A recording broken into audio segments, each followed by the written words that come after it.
some of that kind of background. Okay, good. And then we'll get down to some of the project updates for those of you who have been to our August workshop or months, and kind of bring you up to speed. And I think the purpose of this session this morning is to share with you some of our near-term goals. We're going to have actually a very ample time for discussion and Q&A, which was really helpful to us during the last workshop in August. And so that's why we decided to do this again, because that was really one of the most important aspects of the workshop for us. But before I get into that content of the overview, and then Russ will say something about the suitable sensor placement status, I wanted to introduce the project members and recognize them. So we have a co-lead from Georgia Tech, Russ Clark. Do you want to introduce yourself? Hi, I'm Russ Clark, faculty in the School of Computer Science, and I split time between Atlanta and Savannah. Welcome to Georgia Tech, Savannah. And Randall Matthews. Good morning, Randall Matthews with Chatham Emergency Management Agency. Do all the disaster planning for the county, so it's really good to get involved with something like that. And Nick Depley. Good morning, Nick Depley with the City of Savannah Sustainability Office, and also just.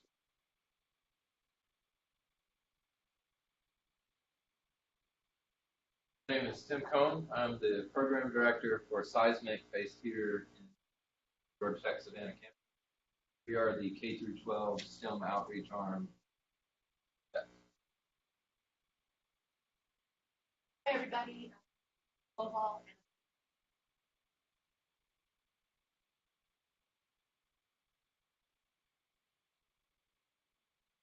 Off handling some logistics, no doubt. So Lala Cole-Petty is a research scientist at Georgia Tech who works with the global change, responsible for a good portion of our communications efforts.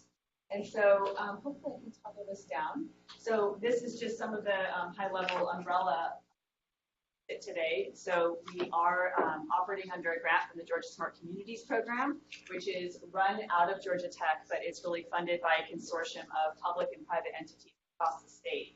And so this is a one-year project that runs through next summer. And so while it's short, as I think you'll agree today that we have done a lot already, we have a lot more to do, and we're looking to build partnerships and build capacities. Inertia carries much, much, much further than next summer and can really be an asset to the community going forward. And then I kind of bring the Global Change Program to bear. It's an academic and research program at Georgia Tech focused on global change, squarely in our sights as a big strategic priority to have some presence on the coast. So I'm really excited to be involved in this project. And then there's our website, which Lala put together. If you want to go, we have a brand new FAQ, which actually goes into quite a bit of detail about the origin story, some of our goals, and you can learn a lot more about some of the aspects of it. This is some of the partnerships that are here. We have the partnership of Creative Coast, but we are really looking to expand our partnerships across the community. So if you think within your network of a community partner that you think would be a core partner for us, please bring them to the table. Now is the time to start thinking about cementing some of those and making some action. So we're really grateful to have all of these rich partners around the table. And every single one of the Georgia Smart Communities grants has this mix of Georgia Tech folks and community partners. And ours is, I think, especially rich and has especially high potential. And so these are the kind of the main targets for our work. And in fact, we have broken down into some working groups that I'll talk briefly about in my overview comments today before turning it over to Russ to talk about some of this fabulous technology. I feel like I could be in a K-12 classroom. It's exciting. I just want to be out on this all day.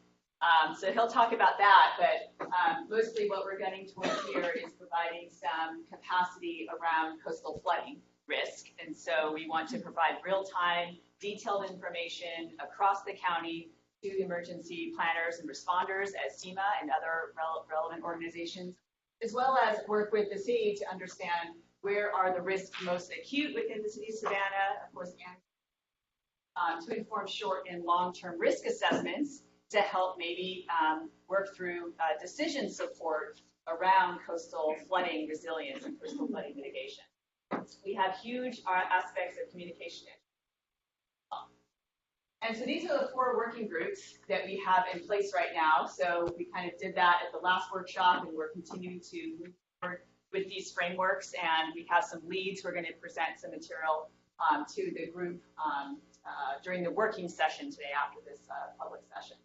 So we have a sensor placement team, which is nominally led by Russ Clark and Randall Matthews, an education team, which is Tim Ball, a community engagement team, which is Nick Defley, and I run a lot of aspects of that as well. And then communication, headed up by Lava Petty and Andrea Rogers, who couldn't be here today because she's teaching, but she is a part-time communication staffer for the Global Change Program, helping us to build up that platform. So speaking just to the sensor placement briefly, Russ is going to give a whole presentation on this, so I'm not going to linger here, but I do want to add some of the updates since the last workshop on that piece that Russ may not speak to most directly, which is that we are very excited to have recruited 10 Georgia Tech computer science undergrads to start chewing on the data that's coming off the sensors to help us build data visualization tools and apps and websites. How can we give you access to this information? And what does the community want? And so we're working with them through May 2019. So this is a kind of a capstone project activity for these students. And they opted in. And so this is also really exciting because it really shows the magnetism of this project for Georgia Tech undergrads at a pretty high skill level. So I'm very excited about that. Lala Petty is leading that up as a master's in computer science. And I am providing a good bit of faculty oversight for that Georgia Tech Atlanta-based. And the other exciting news is that there's a paid summer intern going to be down here in Savannah working on the project all through the summer. And so that's going to provide really great capacity for us to extend some of our more ambitious goals and make sure that we're able to bring them to fruition over the summer. They will be based here, I'm thinking, either at the city or at Chatham County Emergency Management. So that's also something to be aware of in terms of when we're going to have some extra boots on the ground. So I wanted to speak briefly to some modeling tools. Another project partner that couldn't be here, Manu DiLorenzo from Georgia Tech. David Frost is also on the team from Georgia Tech and couldn't be here today. But I wanted to speak briefly to these modeling tools because I think that there's something that is extremely unique across the entire world and is being developed for this project, really leaping forward and cutting edge ocean modeling to help inform coastal flood risk from a predictive standpoint and from an understanding standpoint of the actual governing dynamics. This is led by Manu DiLorenzo, but you can see the project is now international because we have the University of Bologna team crunching on the Savannah and Chatham County domain sitting over in Italy. So, you know, that just speaks to how cutting edge this particular application is and the reach of the network and the skills we can bring to bear. This is the grid of our lovely backyard here. So this is one of the highest resolution ocean modeling grids that's ever been developed. Each one of these intersections between these lines is a grid box that is being modeled where the water is flowing, what the temperature and salinity and current are for that parcel. And the water moves around. It can simulate tides. Of course, we can blow wind on it. You can simulate hurricanes. So this is a tool that we're building up, the royal we, Manu and his team of modelers to do that. And I want to show you some of the exquisite detail that as you get into these coastal tributaries, you're getting finer and finer scale resolution down to 1 meter length scales of some of these channels. It's absolutely dizzying. You have to run this, of course, on a very large computer cluster to even get a couple time sets, but I won't want to go into too many details other than to say that this is something that has workshop. See? If you're remote, can you please mute your microphones? Yeah. So as we could turn our volume down, but anyway, let's see. Okay, so this is a simulation, the first simulation. All right, so thank you again, everybody, for coming today. It has been an exciting couple of months since our last workshop, and I'll get right into some of the things we've been up to. 2 months ago, during King Tide, a little more than 2 months ago, we deployed our first set of sensors. We were very excited, and we started getting a lot of data. But as you can tell, what we were working with then looked a little bit well, a lot like a science project, and unfortunately, a little bit like something very dangerous. So we moved on, and we're very excited that we have today now what is our production unit that we're working with, and we installed the first one of these over at Skidaway. Thank you, Dr. Alexander. See you online, I think. Yeah. Thank you for hosting us and for being the first test site for the new prototype, or the no longer a prototype, the new production unit. So this is the new form factor. This is the what it looks like when we deploy it, and an important part of the design. As you see, you go, man, you wasted a lot of space in there. There's a lot of air in that box. An important part of the design for this deployment in this environment was we didn't want an external antenna for birds and otters and kids to play with or steal, as they're prone to do. And so we actually wanted to capture the antenna inside the box. So that's part of why it's larger for this installation. But an important point we want to make is that the actual functional unit of this, and when we look at further applications and further uses of this technology, which is a big part of where we're going with the discussion today, is what should we do next? But that actual form factor is about half the size of this box. So we've come a long way in making that happen. A big part of that work over the last 2 months, I wish I could say it had been me, but it is way beyond my capability to do this kind of circuit design, this kind of prototyping. Fortunately, we have a very talented group of resources at Georgia Tech in IMTC, the Interactive Media Technology Center, that have been doing this kind of work for many years. They have done devices for communicating with dolphins underwater. They have done collars for custom devices for wearables, for animals, for all sorts of different things. So a pretty sharp group of guys, and the two leads that we've been working with on this are Peter Presti and Scott Gilliland. This is some shots of the assembly line, if you will, the prototyping of these units. We now have components and built up basically 12 of these, and getting those in the field, and we'll basically start the ramping up based on the discussion today about how many of those are going to go. So very exciting. Just to give you, I won't go through all of the details of this. Mostly I wanted to capture it for the notes, basically the record from this meeting of the details of this. But this part of it here, the heart of this board, just to let you know, is custom designed and built primarily by Peter Presti. These chips that we're using are commodity. This is the radio, the IoT LoRa radio chip. This is the processor. But what we wanted to highlight and point out as the most important aspect of this is that we're inspired by this application, the sea level sensor. But we've designed this as a very extensible and very diverse applications for what we might do. So talking to folks about, can we build weather stations and deploy them in the community?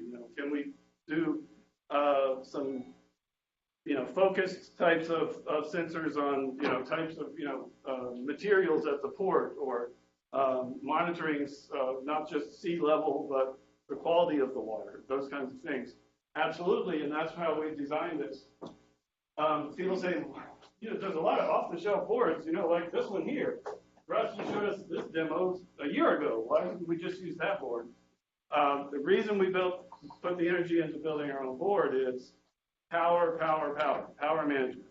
We want to make sure that when we put this thing on a bridge, when we put it on a ship, we put it wherever we're going to install it, that the battery will last at least a year. The target is about 3 to 5 years. So what that means is we got to pay lots of attention to power consumption.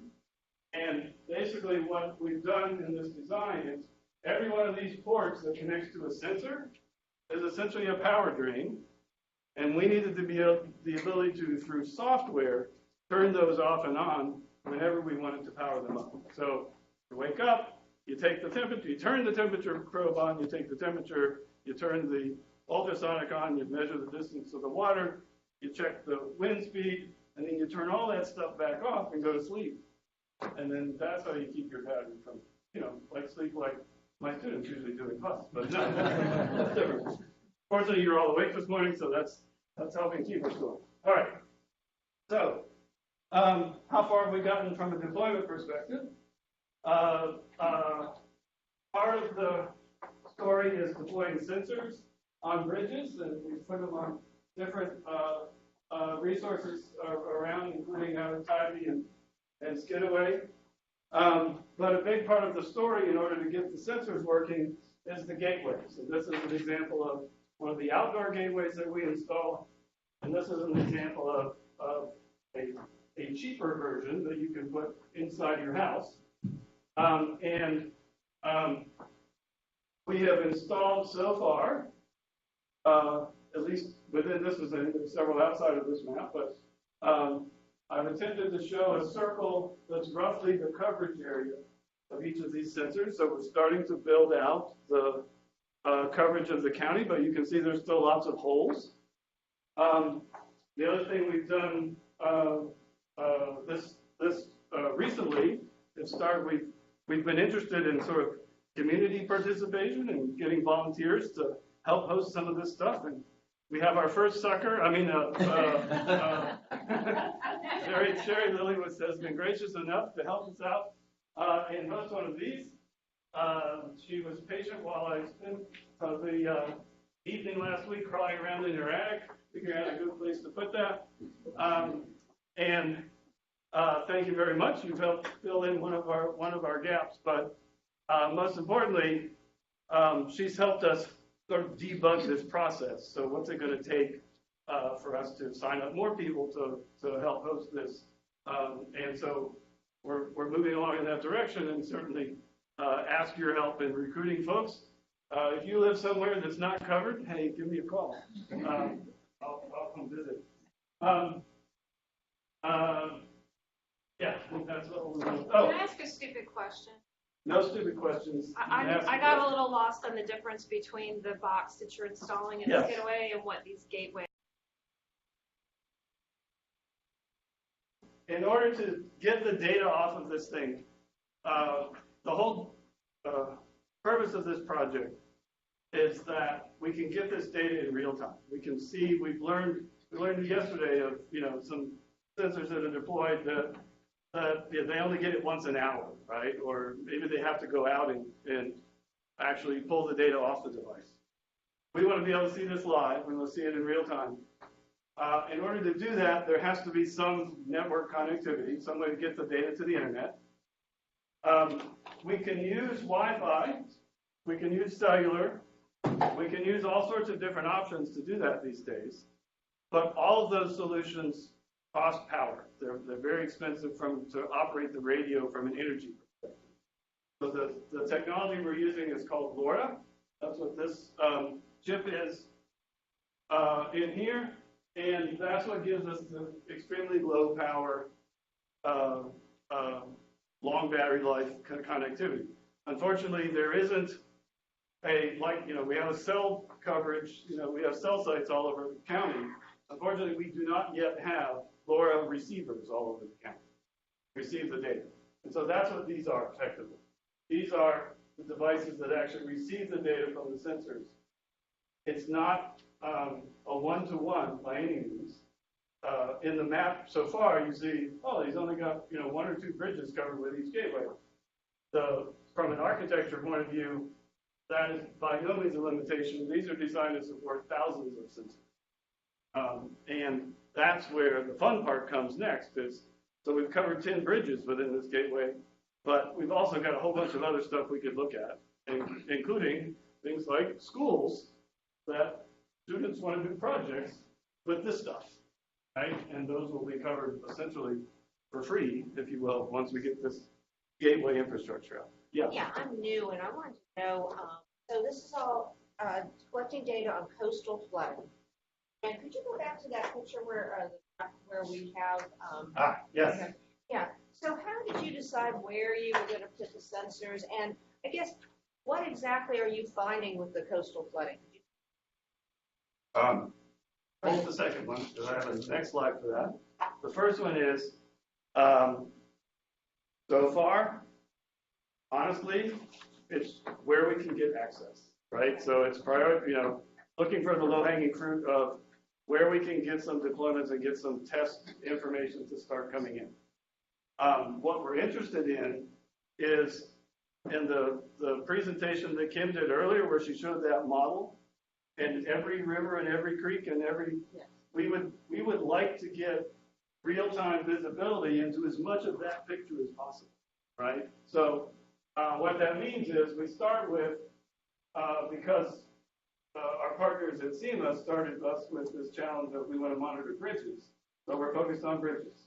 But in order to complete the map and get all the data we want, we're going to be looking for docks and all sorts of whatever we can, a post stuck in the water somewhere that will help us fill out that map eventually. But the simple answer is the priority for the last 2 months has been call Randall and say, where can we go today?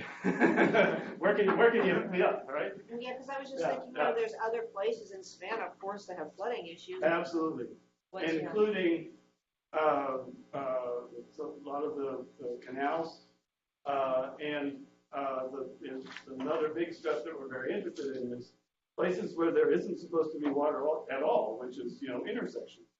We get flooding in intersections. We get flooding in all sorts of low-lying areas that. It's not worried about water rising, it's worried about the rainwater that can't get away. And so we're actually interested in monitoring that. Very good. I think that the build out will really be phased, and there'll be some things that go in more of a pilot phase, like, a couple of some intersections to help us understand the application, or maybe some air quality sensors that we see getting the network, the backbone of the gateway infrastructure on the ground. Some good coverage. That's certainly a big priority, and those requirements are power and internet. And right. So folks that are here thinking about, I want to get some infrastructure, I want to be part of this. We're always looking for places to install those gateways to build that. That's what Russ was speaking about. And then the sensors, you don't need anything. You just need a post or a tree or whatever. Yeah, this not a stupid question, but what are the sensors put on? Are they put, I was wondering, are they in the water or are they? No. The idea is, so we're using ultrasonic, which is just measuring the distance from here to a surface. So what that lets us do is to mount it above the water, and it just measures the distance to the water as it goes up and down. There are different technologies, different sensors that you would actually put in the water. We tried to simplify installation by say you just hang this literally on the side of the roof, or dock, or anything that I can have visibility, clear sight line into the surface we want to measure.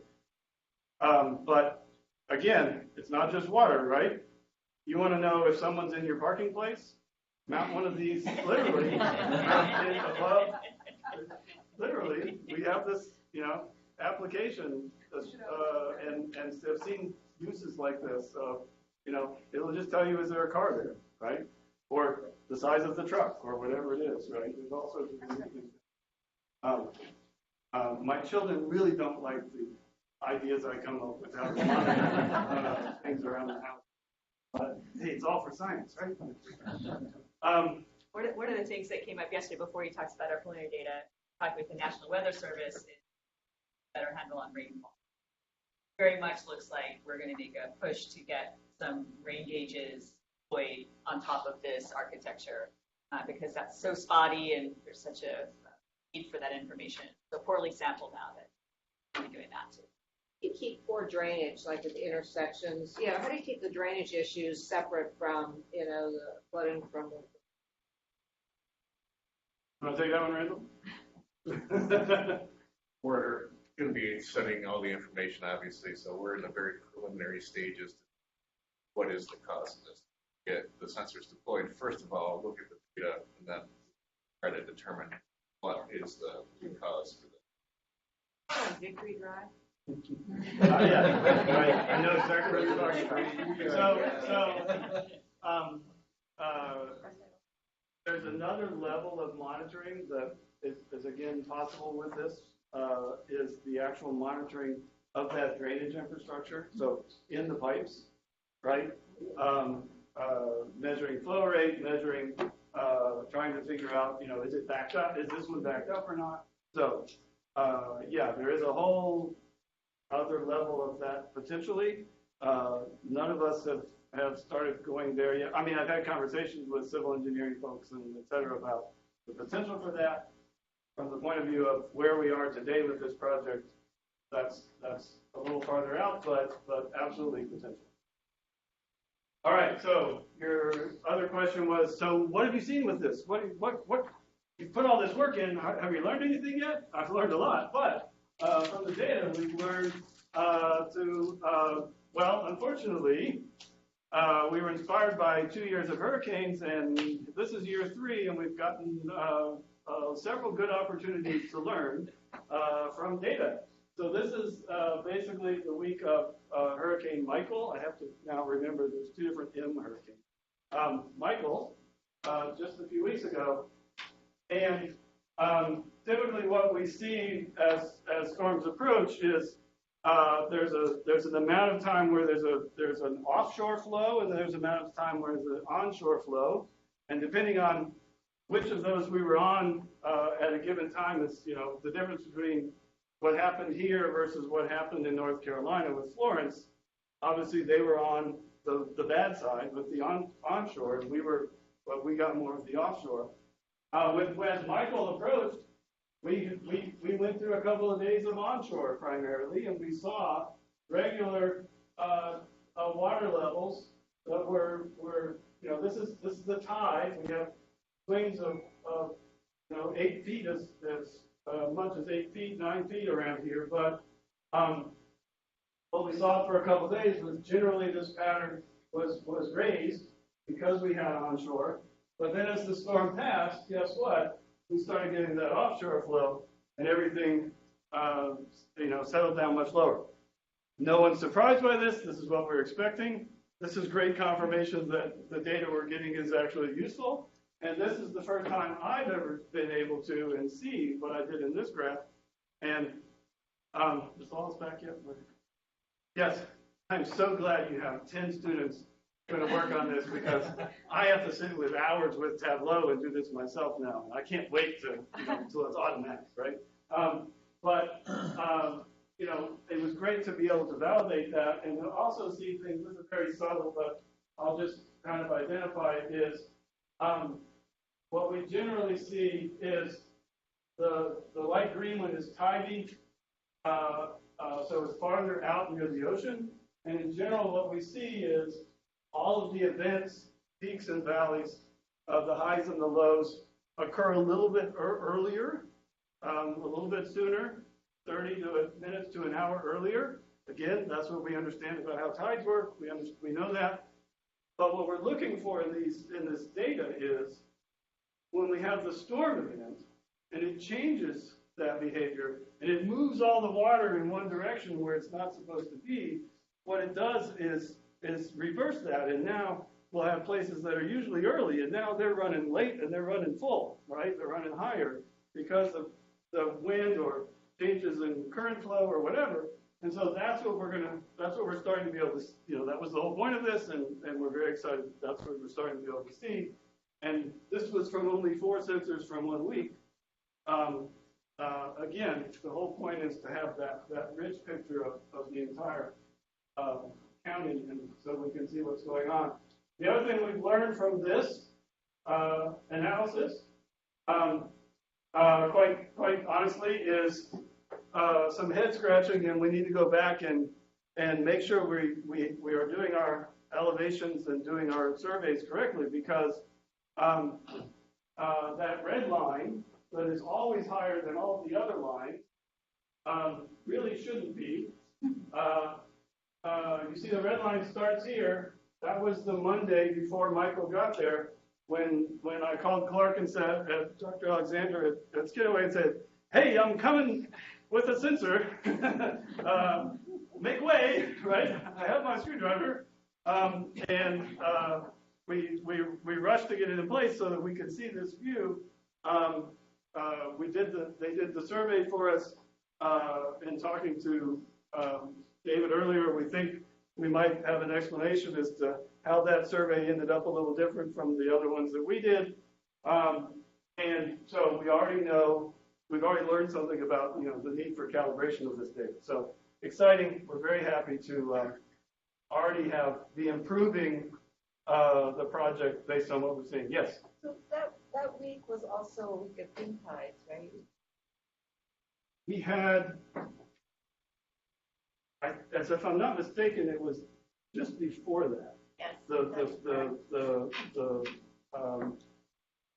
was a new moon tide that was the weekend before, and we were actually very fortunate that it wasn't the 12th. Is that right? From that, Yeah. So we were actually like it was close, but we were like 3 days after the peak lunar tide, and which again is we really want to keep doing that, right? We really don't want the hurricane the same day. I think the media did a really bad job.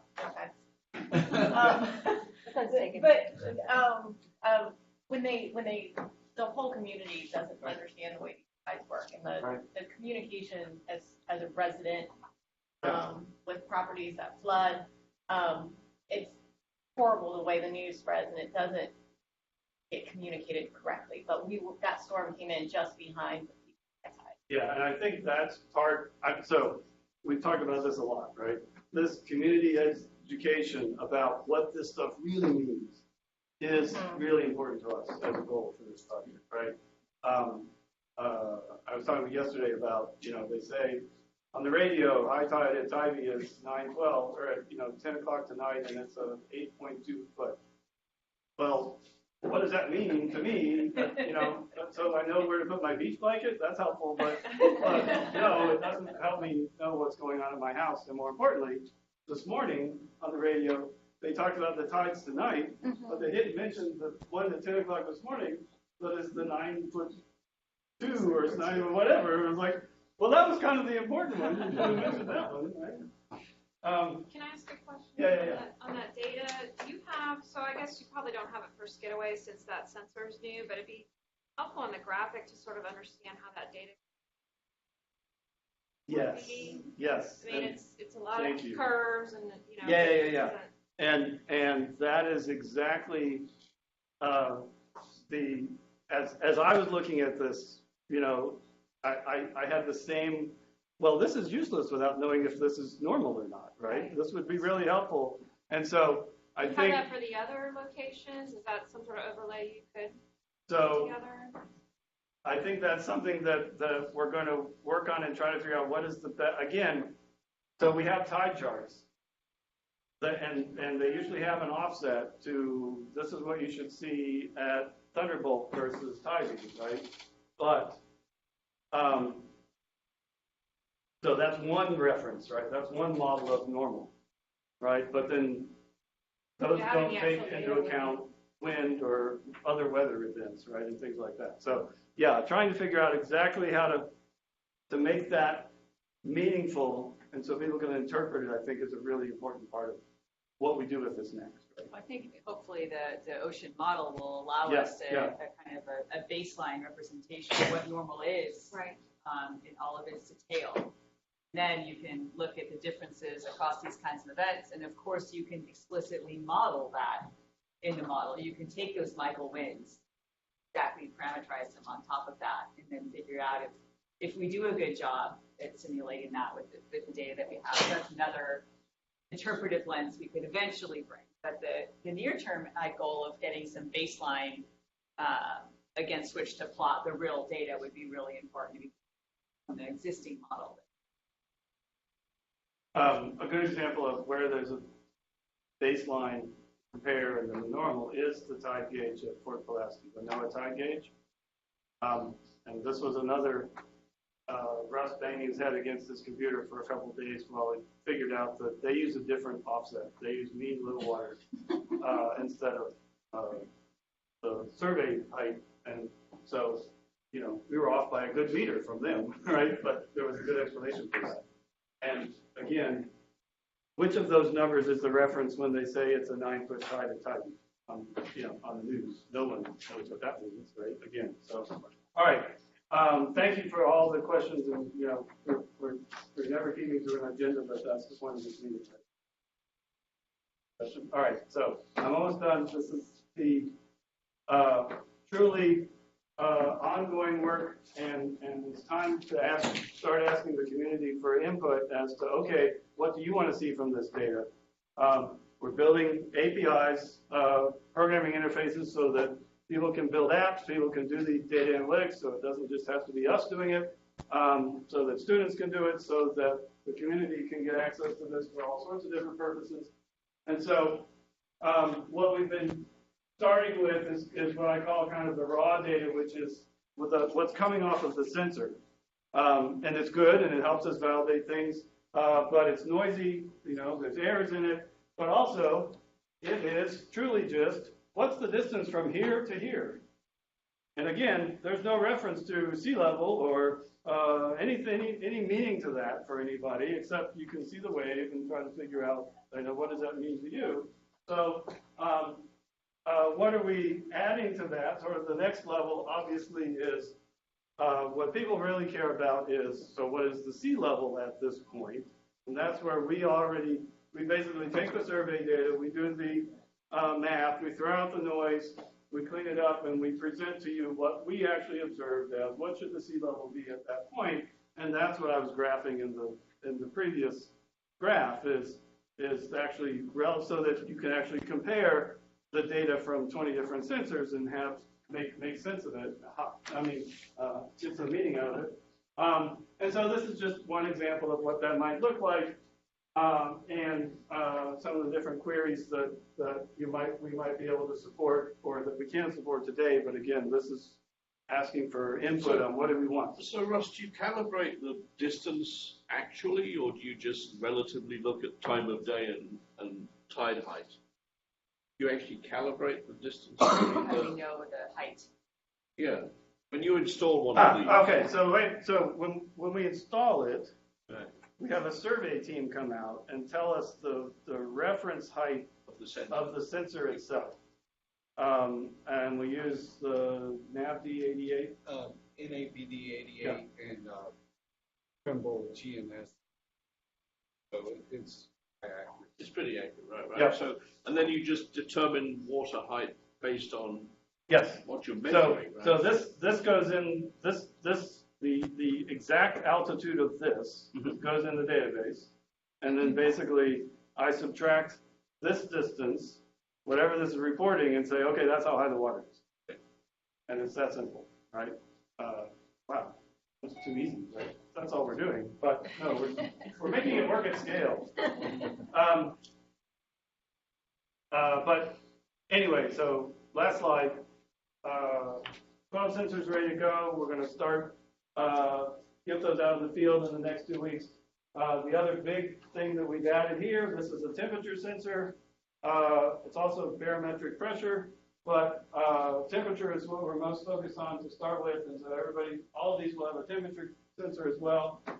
And one of the design criteria, again, for managing power, managing battery life, is we want to be able to remotely configure the sample frequency, right? So quite nice smooth day, no storms in the forecast. Maybe we only get a sample from this every 10 or 15 minutes. We say, keep us posted on how things are going. Storms coming in the forecast. We're expecting an event. We push a command to all the sensors that says, give us data every 2 minutes. And then chews up a little more battery, but it's okay because we're only going to do that for 48 hours and then we're going to turn it back. And that is again, has always been a design goal. Now it's actually implemented in version.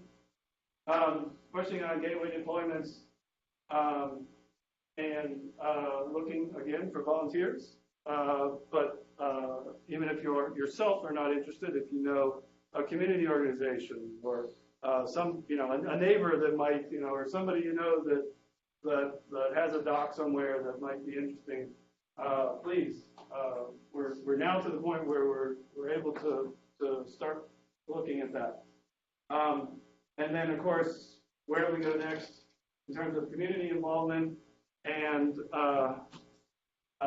our friends at Jenkins High School have graciously volunteered to help us figure out how to help us to engage students in this process. And in fact, the 12 that we have now have been built by our crack team of wizards at Georgia Tech, but we're looking at potentially the next batch of 30 will be assembled by working with the students at Jenkins. So good opportunity to engage the students in the project and also get some new insight into, we built a circuit board and that's going to be, something that we hand them, but the entire packaging and the box and, how you actually assemble it is completely up to, we'll show them what we did and then see what they come up with. So we're excited about that. Yes? Things I've spoken before, so I have some experience in types of sensors and data manipulation. Something just hit my mind on what you just said is as far as monitoring the unit. I'm not sure if you can do it with this one, but if you could program it to only transmit when data have changed a certain number, so it reads the data, but as long as it's the same, in some limits, you don't transmit. So that helps save battery life. And the other thing is if you can transmit the battery voltage. It's a way for you to monitor the battery. You're expecting it to last a year or 5, but you always get a couple bad batteries, and maybe this is going to die in 6 months. You'll be aware that it's getting to a critical voltage where you need it. Yeah, so it's not in the public-facing API, but we are including battery level, and every message we send has a field for the current battery level for that. Yeah, that very reason. And it does help us spot the one that we have, had a bad cell that we have to go visit. No, that's a great suggestion.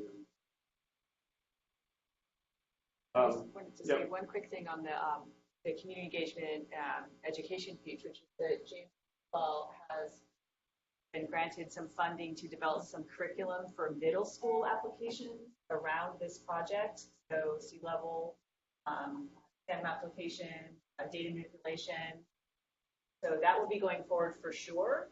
And so if folks in the room, if teachers that they know, they can put us in touch with too. That's a certainty into May. And the other thing I wanted to say, we forgot to include this, but this whole project is going towards a major showcase in Savannah on May 16th. And so please mark your calendars for that as very valued stakeholders. We'll be supporting the entire Georgia Tech contingent of Georgia Smart Community Team, as well as a good portion of the Georgia Tech administration is going to be down here for that event, and there'll be a huge part of community engagement as well as I know. You're organizing an alumni event around The that? Georgia Tech Savannah Network is going to host an event with Deborah Lamb. So this is a big opportunity. And just to also get on your radar, we're probably going to have 2 more project workshops, one in latest January and one in Marchish. We'll definitely keep you guys posted, but there'll be other opportunities to engage with the project team. So with that, we'd love to hear continued questions, discussion points, connections to our attention. Yeah, Cobb has another. Just a couple things. As far as the gateways are concerned, is there any concern of them being overloaded? They're looking for signals all the time. and you're not timing your transmissions from the sensor units. So is there a possibility that they'll override and cancel out? Yes. In general, the LoRa protocol that we've chosen for this, one of the design aspects, one of the reasons we picked it is they deal with that issue for us, right? That's not something we have to worry about in the application design. What's very impressive about the signal processing aspect of the design is that they really have do an impressive job of basically filtering out the signal out of the noise and dealing with those types of interference problems and the fact that we're not doing real-time video, right? We're doing this very small sample, 30 bytes of data. It's about all we're sending each time.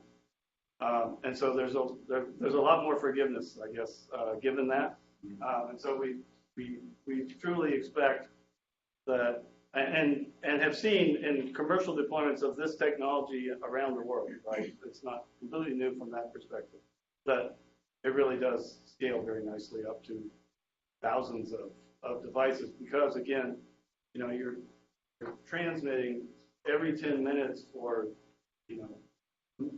microseconds. And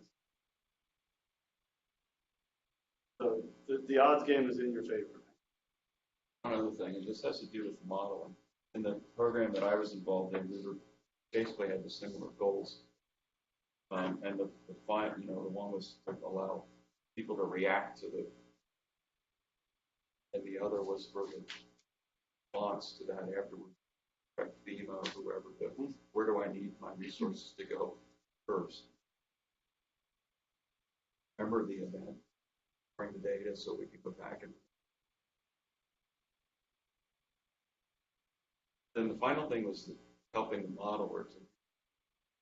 One of the things that we struggled with was, like in your graphic, you showed that model accurately predicting or modeling what had happened in the past up to the coast.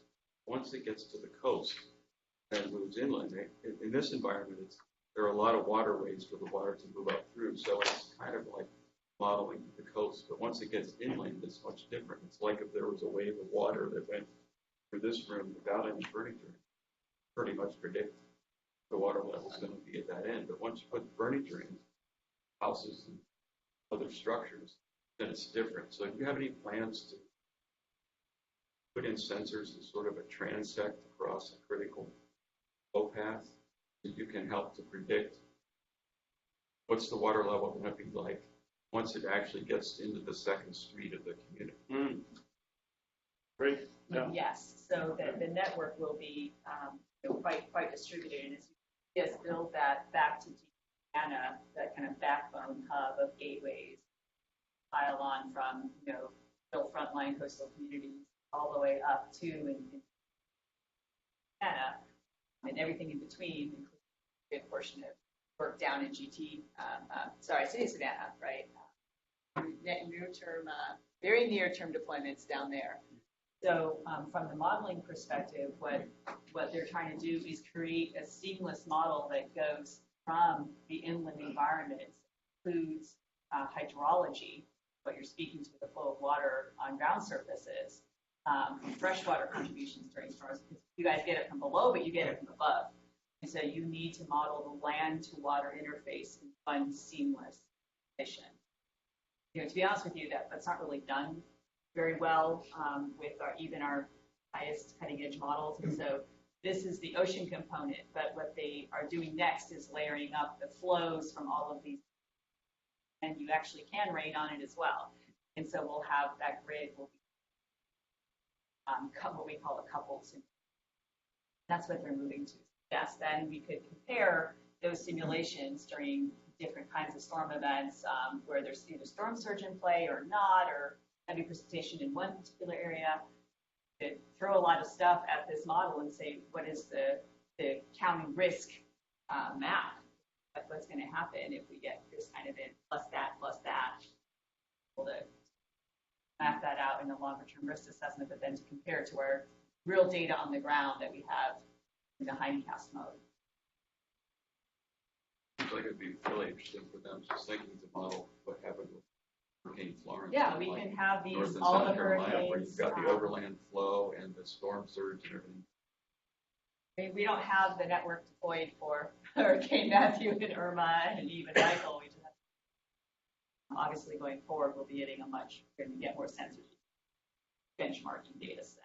Then we really can understand how well that model and understanding risk. So there are, just to let you know, there are data available. That's true, Yeah, from USGS, that's right. Yeah, and we've looked at that a lot. Fire and other questions? Yes. Just a question on the temperature data.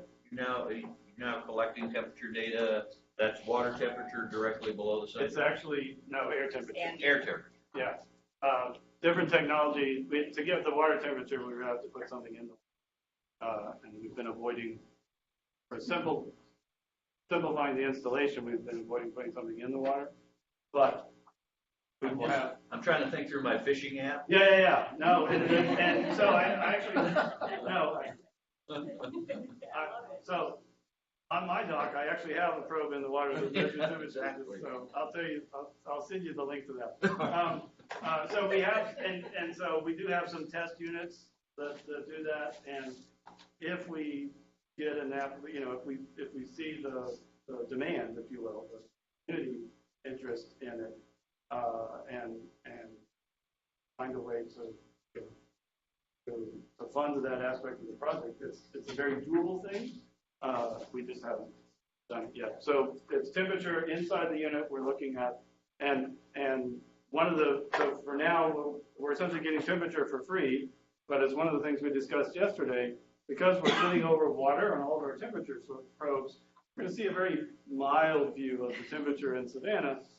As compared to what you would get at the mall or in the parking lot or whatever. And so what we're actually planning is one of the probably the next separate application from this will be a collection of temperature dedicated weather station type of units. Temperature obviously being the first thing, but then figuring out what else might go. What's interesting is this thing that's on here also has barometric pressure, but because it's a sealed box, it actually won't be useful for telling us barometric pressure. What it'll be useful for is telling us that the box get opened. We'll be able to tell that somebody messed with our box, right? And so we said, oh yeah, let's put that on anyway, even though it's not going to be useful as a weather thing. It is actually very useful for telling us the state of the box. Yes. Yeah, to put this on.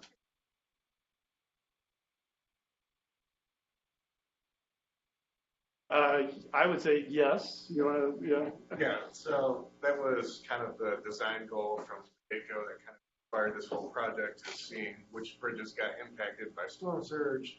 That way we need to know which ones get affected versus what we just immediately respond to. So we have mapped out all of the bridges in the county that we can touch, and that is definitely the goal. The more sensors, the better. But we're also working with GDOT to get approval to put them on GDOT bridges as well, so we can also expand that infrastructure. The city, obviously, there's a lot of great bridges that we can touch with these sensors. With the gateways and with the sensors, do you have criteria or target areas?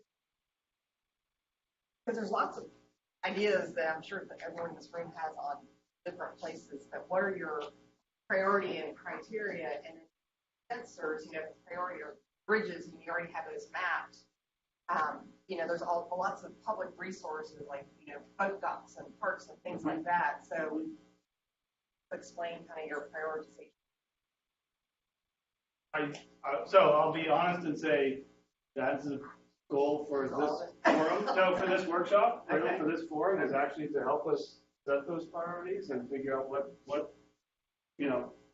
we've been running full focused on these bridges, right? And now we get to look around and say, okay, we've got all these other ideas. What should those priorities be? I think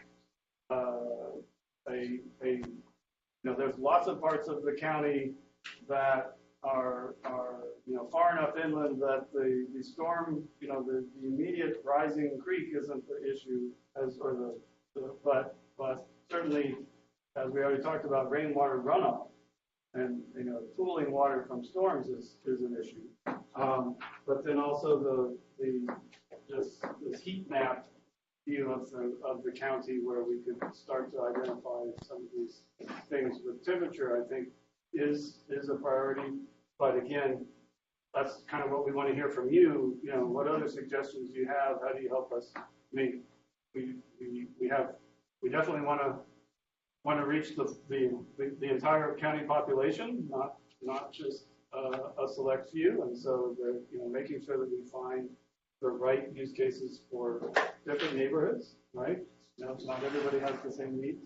That's part of what we I think also it's is that our primary deliverable is this level piece. Right. for this project, for this year. Yeah, Yes, to do this grant is really focused on that. And so as we think about, what else we could do and all of these other things we absolutely could do, and some of which we'll do in pilot stage, we have to keep our eyes on the prize, making sure that we're serving our primary purpose end to end. So that by May, we really have something a capacity to speak to on that's very tangible, proven, tested, and we can preliminary tools with folks like SEMA for emergency.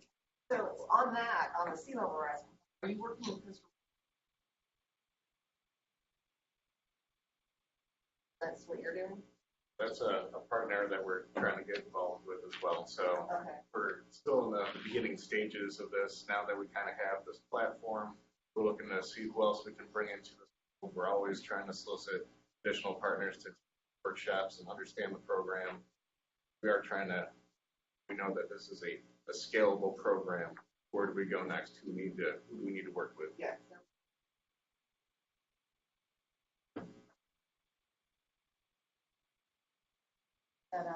We are working with funded through a CRD Coastal Incentive Grant, a sea level rise study that's going to look at that's looking at the impacts of sea level rise on the idea that those aren't really separate occurrences. One impacts the other. So the idea being that look at how the EPA model that's available sections that they need to at least put on the list and consider how to fund. Yes, most of those drainage systems are just as good at bringing the water back in as they are taking it Yeah, out. yeah, when the seas They work in both directions. Yeah. Well, that sounds like Yeah. Oh, Hi. hello. I came a little late, so I didn't want to come. No, join us. Listen to you on the side, but I do have a question with regard to this. Have you guys established a baseline for development patterns around the areas that you're looking at? And to go along with stormwater management, used to doing development activity and having working on appropriate developments areas, because no matter what you do, when you've got surge and you've got changed environment, you're going to have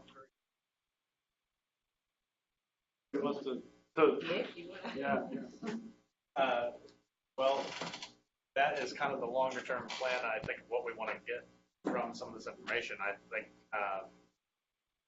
so far that's just been on a discussion and action part.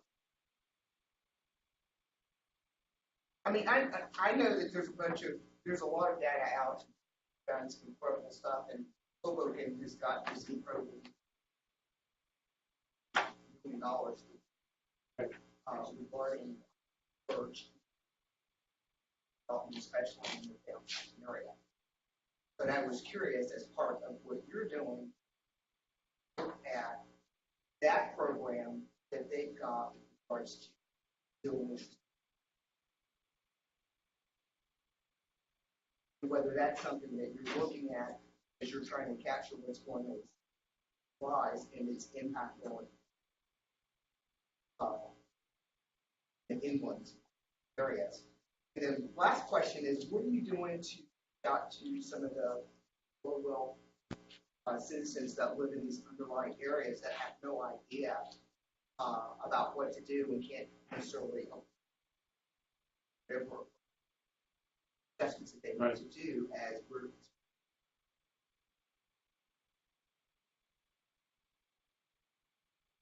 So, at least there are two areas that I think the city has an interest in, that and response and low wealth communities and how they can respond better. And then the longer term answer is, how can this data inform our longer term, our zoning and development? And specifically looking at those communities and how we can kind of adapt. I mean, the answer right now is I don't have a solid answer. I'm hoping that this data can start to help inform that. What we've talked to and started to reach out to with Harambe House, which I mentioned earlier, as one organization here. David Donnelly and I have had this conversation about neighborhood focused emergency response plans, that we get them involved in kind of working how they're going to more directly and immediately respond, get the information to key stakeholders and kind of set it up just for that neighborhood to help them what resources are in that community that we can all they can all work together to utilize to respond to an immediate emergency. The longer term planning, I think, certainly involves MPC for how we're gonna, but there's a lot still to out there.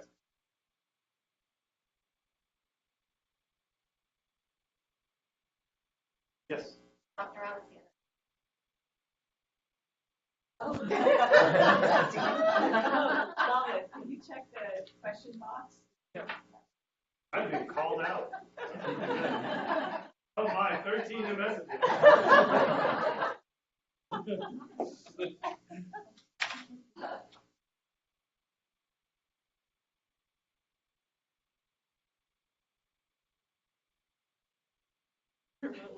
Why is one of the questions?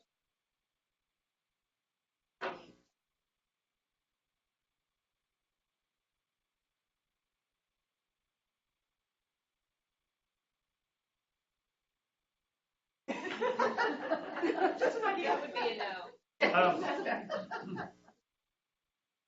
So, who do we bring that one to?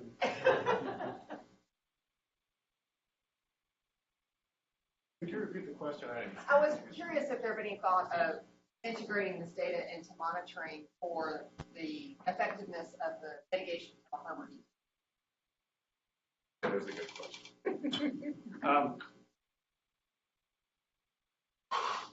I've certainly given it thought. Let me put it that way. How would we act on that, and who do we engage with to do that? I don't think I know the answer yet, and would certainly appreciate suggestions of where we might go with that. I think so. For instance, there are water, in addition to the water height, right? Interesting water quality measures we could add to this portfolio if there's the right avenue to make it happen. Again, it's not we have to separate the sort of current funded project, which is very focused on the bridges, versus our aspirations for now that we have this amazing opportunity. What else could we do with it? And we're definitely interested in looking for those kinds of applications. And I think that is a very, again, we will have covered that entire waterway one way or the other from an infrastructure point of view. So adding the additional sensor to that space is a really low cost type of thing, but it still requires funding and something, and then what do you do with that data? And so, but I'm certainly very interested. Yeah, I wanted to add a couple things to kind of, which are, some of these trains are really long and really important trains. And so some of the work that we have to do is collect this input at an opportunity like this and have some of these initial conversations over the next several months to help us plan what is ultimately like a 5 or 10 year, rolling snowball kind of thing. So as Nick was saying, some of this is really long view stuff. But on that note, going back to your point, which is there are communities who've been grappling with this, for quite a while, including Charleston, which I know Nick is pretty well connected to, folks up and down the southeastern seaboard. And so through our connections with NOAA and of course with the city planning folks, I know emergency responders are also kind of coordinated. There are opportunities to learn from some best practices and to showcase the work that we're doing and exchange ideas and capacities and support. So we are aware of these umbrellas for collective best practices and collective granting opportunities and ways to work together. So we're keeping a close eye on these balls, but I think it is important that we are aware of some of these longer term trains like the port and like the development questions, equity questions now, so that we get them in during the project year so that we know where we're going. But I also definitely want to highlight this is not going to fall off a cliff in summer and this is just going to be done. This obviously is something that will continue quite a while. Hopefully, we need to find some money. Well, along that line, you mentioned you're looking for community partners. Are you looking for private entities to get engaged as well? Private entities, or you say community partners, is that you're looking for nonprofits, or what do you? All of the above are on the table right now. Like I said, this project has moved very quickly, and I think progress has been already looking down the road. Just another 12 months, it's like, okay, how do we further and so much opportunity? All the work that we're doing, but I'm looking for all likely partners.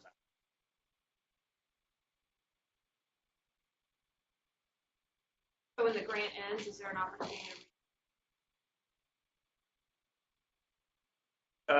That's actually currently, yes. So yes, the actual Georgia Smart program, they're working now on what is the year 2 going to look like.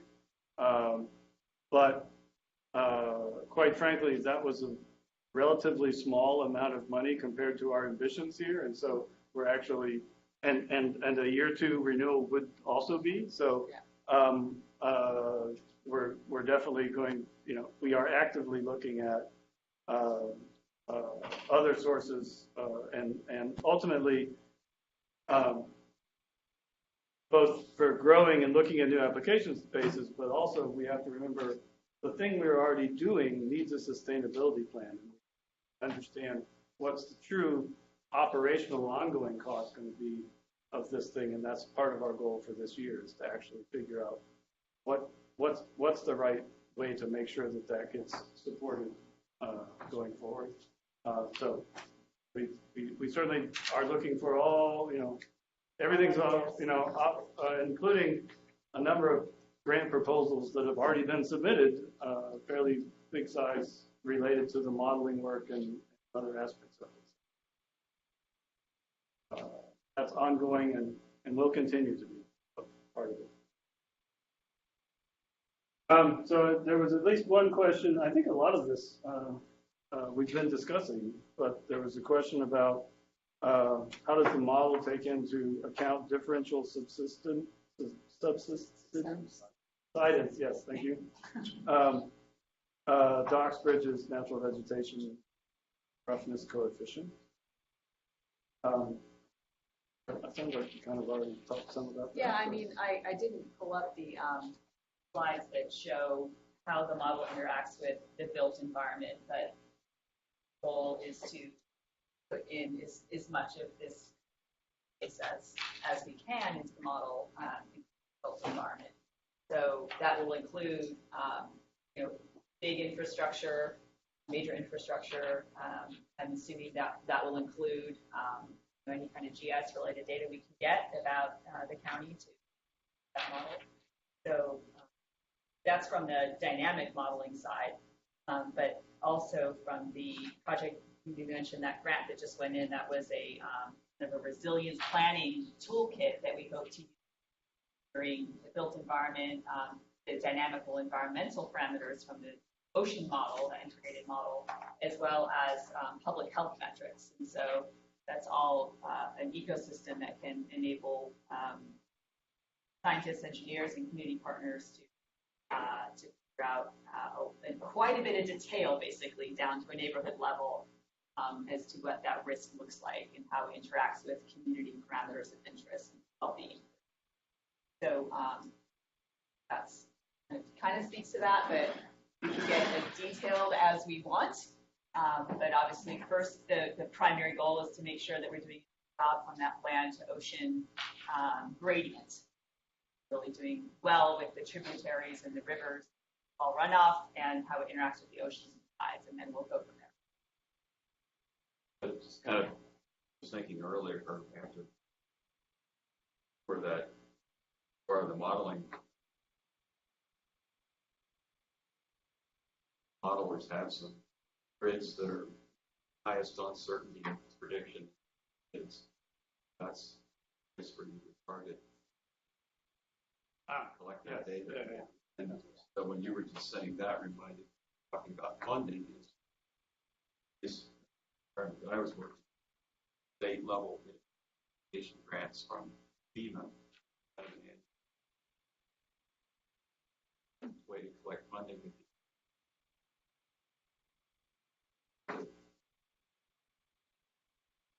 The point of this certainty. It is definitely a partner we need to help understand what they would want.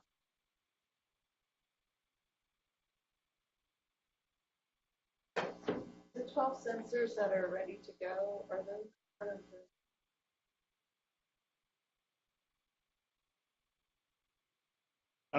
They are generally yes. So I'll say they're part of the. We're interested in sea level monitoring around this infrastructure, and so for ease of deployment, some of them might go on a dock that's near a bridge instead of actually on the bridge. But yes, for these 12, that's what we're focused on. I think it's the next 30 where now I think they'll all end up focused on these 12. Right. Ultimately, the question then, I think it's what Keith was getting at, is like, what are the criteria? Like, who do you want to raise their hand, ideally, to have those sensors? Great. Who are you looking for? So I think it's probably for that next batch of 30 that we're going to be working with Jenkins to build out in the next 4 months, let's say. I think, initially, my first answer is looking at that map and the model that we're trying to ultimately support and seeing where the gaps are. There are a whole lot of interesting water features in the coast and the county where there is no bridge, right? And figuring out how we're going to get there, and that's where I think a lot of the docks, both private and parks and boat ramps and things like that. But it's looking at how do we cover the rest of that map and get it as broad as possible. But yeah, I think another way to think about it is hopefully very soon we will have a representation of the map of current deployments in real time available on the website, like maybe very soon. And then we can make the call, right? Be right there. What are their criteria? What are we really looking for? Where are real high priority hotspots? And hopefully community partners can help get that news out. But right now, the barrier to entry for so many of our installations is where do we have permission? How can we get access? And so any hands that go up right now in this early phase are really helpful to us in terms of getting some stuff on the ground. We have sensors, and we need to be able to get them out in the very near term. Yeah, that's just Chatham County. Another sort of angle on this that I have been thinking about recently is initially we were very focused on these and getting them installed at official county resources or city resources. And what we've determined is in order for that investment to pay off, it has to be mounted really high. Right? We got to get above the tree line. And so that raises, in addition to this unit costing twice as much as this unit, for this unit to be useful, actually, the installation is a good bit more of a lift, obviously, and siting it, et cetera. On the other hand, this unit is about $600 versus $1,200. This unit, no, it's not going to give me 5 miles of coverage like this one, but the cost to actually deploy it and install it is so much lower that maybe I should be looking at 10 of these, and getting the schools and the neighborhoods connected. And if I only get a mile range out of it, that's fine, right? We've solved a whole bunch of problems, we've addressed a whole bunch of people and the places they live at perhaps an easier path to deployment. We still want some of the county, from the official support and ultimately the county and city resources for some of the other bigger installations where we're targeting monitoring county and city infrastructure. But in terms of the reaching docks and reaching neighborhood creeks and the weather station kind of model, I think the community participation is actually going to be a way to grow that. And that's what we're getting at, like, to tell people that they could volunteer, we select out some that would automatically be rejected. Like, you don't want a whole lot of sprays that don't use them. Or is that just like too wide, you'd rather use the connection rather than putting out? So you're I'm thinking of it. You're thinking if you write an article today asking for volunteers, then okay, no, thank you. And so are we ready for that level of response? Sure. So we would love to begin to get a database going of people who would like to be involved and where they're located, where they're thinking about, and then map that onto priorities for different sensor applications. That would be, I think, very helpful because right now we struggle with where could we get stuff and so for a gateway, you have to have. Yes. Some kind of internet. On the sensors themselves, I think that offer of residents saying, yeah, we would be happy to host that at our location. Look at all the volunteers to doesn't mean you get one. which ones are appropriate, and then on the gateway side, as Russ mentioned, height is certainly a component, which obviously residential folks. Line backup power is also. So that is probably, I would guess, going to fall more to have that set up. So their power is going to be more reliable and Regular house typically works. probably. Well, except that we have the lower bar gateway deployment. Move into a neighborhood and we can install a gateway that's static, and then we can have a smaller range for a specific application. there are layers to consider as we assess a site. Yeah, and when we start constructing the sensor network, if you will, with that model, part of the reliability comes from basically some redundancy from the fact that there's 20 people in this neighborhood that have one. If 3 of them are out at any given time, that's okay, right? And I think, when ultimately that's one of the ways to solve to address the reliability problem. Where right now we've been everything we deploy is critical resource because it's the only one that covers that area, right? And so the bar is higher in terms of yes, this needs to be ruggedized. It needs battery backup. It needs two backup, a backup way to get to the internet. The external ones have a cellular backup. So anyway, I think ultimately my vision is that a community-based one would have enough density that there's redundancy built in. So attic's okay. Attic is just fine. And again, what's beautiful about from an installation point of view is literally we didn't have to run any wires, right? It uses your Wi-Fi. Attic is 4th story. In the same range. Yeah. It's anyway. So I would love to have the problem of too many people volunteering, and let's figure out how to engage them. That's part of what we're trying to figure out is what is the appetite, right? If we get 100 calls, then oh man, we'll work on solving that problem. Right? And ultimately, that community participation is what's really going to build the energy. The part about this high tide and low time, we'll start to do more of that.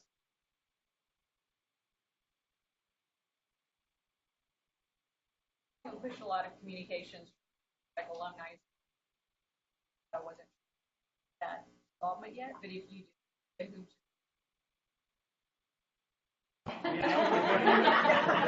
set up a separate mailbox. We actually, do we have an email for the project? I'll open up. We will get an email for the project. Maybe you can give that to Mary. Yeah, And you can get those all together so we don't miss them. Yeah, and specifically thinking toward the May 16th event, right? If 8 or 10 people came to tell their stories of participation, that would be awesome. Right? So, great goal. Right, well, we're going to break our morning session here. We're going to retreat to coffee. We can continue sessions here. All for coming. Yes, thank you.